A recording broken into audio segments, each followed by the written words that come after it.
అందరికీ నమస్కారం. అందరు ఎలా ఉన్నారండి? నేను బాగున్నాను. మీరు కూడా బాగున్నారని ఆశిస్తూ ఉన్నాను. మీరు చూస్తున్నటువంటి ఆ చెరువు మా యొక్క పంట పొలాలను తడుపుతూ ఉంది. గత సీజన్లో కురిసినటువంటి వర్షాలకు చెరువు పుష్కలంగా నిండుకుండలాగా నిండి ఉంది. ఈ విధంగా చెరువు నిండటం వల్ల ఈ సంవత్సరము ఖరీఫ్, రబీ 2 సీజన్లు కూడా రైతులు చక్కగా పంటలు పండించుకోవడం జరిగింది. నిజంగా చెరువే జీవనాధారానికి మూలం. ఒక కవి చెరువు గురించి ఈ విధంగా చెబుతూ ఉన్నాడు.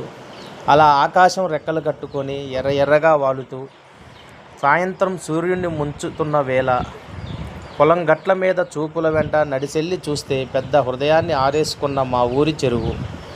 మనసు పడాలే కానీ మౌనము సంగీతమే. ప్రతి సాయంత్రము దివ్య సమ్మోహన సహవాసమే.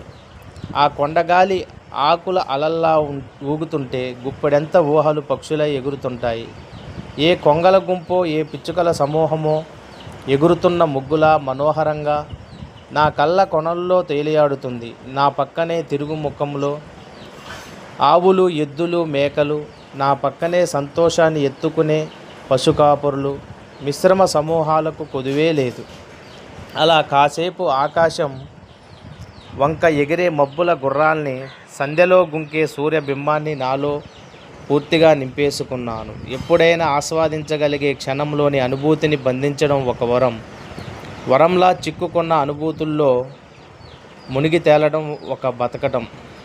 నన్ను తడిసిన ఊపిరి జ్ఞాపకంలా మా ఊరి చెరువు వానాకాలం నిండుగా బెకబెకలా వాగుతుంది.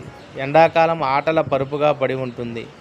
నేను చెరువు గట్టంట నడిస్తే చాలు సంతోషాన్ని నిర్వచించలేని అనుభూతుల దొంతరల్లో గాలిని పీలుస్తూ ఆకాశాన్ని ధరిస్తూ వాయుమేఘాల్ని వస్త్రాల్లో బంధించడం కంటే ఆనందం ఏముంటుంది? గవిడి శ్రీనివాస గారు రచించినటువంటి ఈ చక్కని చెరువు గురించి ఒక కవిత. ఆయనకి చాలా కృతజ్ఞతలు. ఇలా చెరువు గురించి అనేక రకమైనటువంటి రచనలను రాశారు. మా ఊరి చెరువు, మంచి చెరువు, మా దాహాన్ని తీర్చే చెరువు అని అట్లా ఎంతో గొప్పగా కవితలు రాసినటువంటి సందర్భాలు ఉన్నాయి. ఎందుకంటే జీవానికి మూలము నీరే. సమస్త ప్రాణకోటికి నీరే ప్రాణాధారం. మనిషి మనుగడ నీటితో ముడిపడి ఉంది. నీరు లేనిది ఈ భూప్రపంచమే మనుగడ సాధించడము అసాధ్యం. ఎందుకంటే ఈ ప్రపంచం ముందుకు కొనసాగుతుంది అంటే కారణం నీరే. ఇలా ఎంతోమంది చెరువుల గురించి ఎన్నో కవితలు రాయడం జరిగింది. ఇంకా మా ఊళ్ళో చెరువు ఇంకా బతికే ఉంది. చిత్రం ఏమిటంటే చెరువులో చేపలకు అసలు ఈత రాదు. రోజు నేర్పించేది మా పిల్లలే. డాక్టర్ కేజీ వేణుగారు రచించినటువంటి కవిత. ఊరికి ఊపిరై నిలిచే చెరువు, నిలవ నీటితో నిండగా, పైరుకు చూపును బతుకు తెరువు, వ్యవసాయముకే అండగా, నయనాలకు సుందర దృశ్యము, సుకుమారమై విరిసిన తామరలు, చెరువుకు పోగేసే అందము, కోసేందుకు ఎగబడు జనులు. తరువు లేనిది లేదు మన బతుకు తెరువు, తరువుతోనే తీరుతుంది ప్రాణవాయువు కరువు. ఇలా మొక్కల గురించి, చెరువుల గురించి ఎంతోమంది ఎన్నో రకాలైనటువంటి కవితలను రాశారు.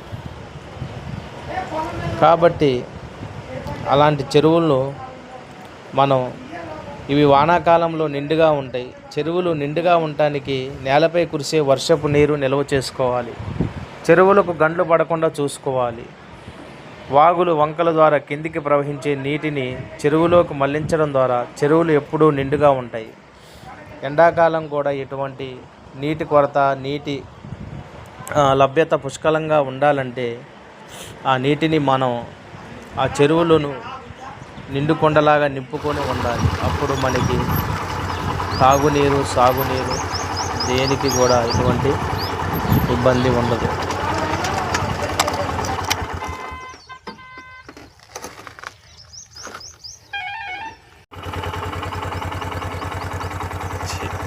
చెరువులు అప్పుడే నీళ్ళు తగ్గినాయిగా.